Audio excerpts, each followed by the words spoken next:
করে রান্নায় চলে গিয়েছি। দুপুরে ঝরঝরে সাদা পোলাও রান্না করেছি আর একটু মুরগির রোস্ট রান্না করে নেব। আমার বাচ্চারা তো এই দুইটা আইটেম হলে একদম পেট ভরে খেয়ে নেবে। আজকে যেহেতু ছুটির দিন ছিল তাই চিন্তা করছিলাম বাচ্চাদের জন্য একটু স্পেশাল রান্না বান্না করি। আমার ঘরে মোরগ পোলাও সবসময় হিট, বাচ্চারা সবসময় পছন্দ করে। আর এই পাশের বাগানটাতে যেহেতু ভালো রোদ পড়ে সে কারণে গাছগুলো তেমন একটা নষ্ট হয়নি। আর এই পাশের বারান্দার গাছগুলোতে রেগুলার ফুলও পেয়েছি, বিশেষ করে গোলাপ ফুল তো রেগুলারই ফুটেছে। আর এখানে আপনাদের সাথে গল্প করতে করতে মুরগির রোস্টটা রান্না করে নিয়েছি। মুরগির রোস্টের রেসিপি এর আগে আপনাদের সাথে ভিডিওতে শেয়ার করেছি, তাই আজকে তেমনভাবে আর শেয়ার করলাম না।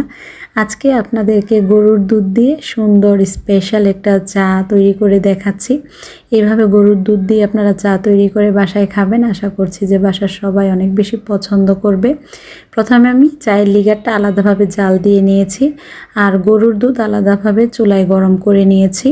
সামান্য পরিমাণ একটু চিনি, একটু গরুর দুধ অ্যাড করে দিয়েছিলাম কাপের মধ্যে। তারপর উপর থেকে গরুর দুধটা একদম গরম গরম ঢেলে চিনি দুধ ভালোভাবে মিশিয়ে এবার লিগারটা মিশিয়ে দিচ্ছি। এভাবে আপনারা গরুর দুধের চা খেয়ে দেখবেন, একদম পারফেক্ট একটা চা হয় আর খেতেও বেশ ভালো লাগে। উপর থেকে আপনারা আপনাদের পছন্দ মতো বেশি করে একটু মলাই দিয়ে নিতে পারেন, এতে করে দেখতে যেমন ভালো লাগবে খেতেও কিন্তু বেশ ভালো হয়। আর সব কাজ শেষে এদিকে ইফরাত বাবুর কিছু আমরা ফটো তুলছিলাম। ওর ছবি, ফটো, ভিডিও এগুলো যখনই আমরা একটু অবসর সময় পাই তখন একটু তুলে রাখার চেষ্টা করি, ভালো লাগে খুব বেশি।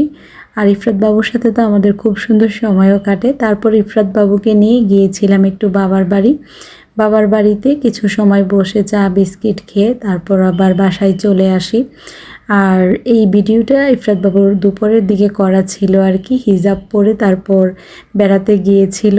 আজকের ব্লগটি কিন্তু আমার 14ই ফেব্রুয়ারিতে করা, ভালোবাসা দিবস প্লাস আজকে রাত্রে শবে বরাতের নামাজও ছিল। সব কিছু মিলিয়ে কিন্তু দিনটি আমাদের ভালোই কেটেছে।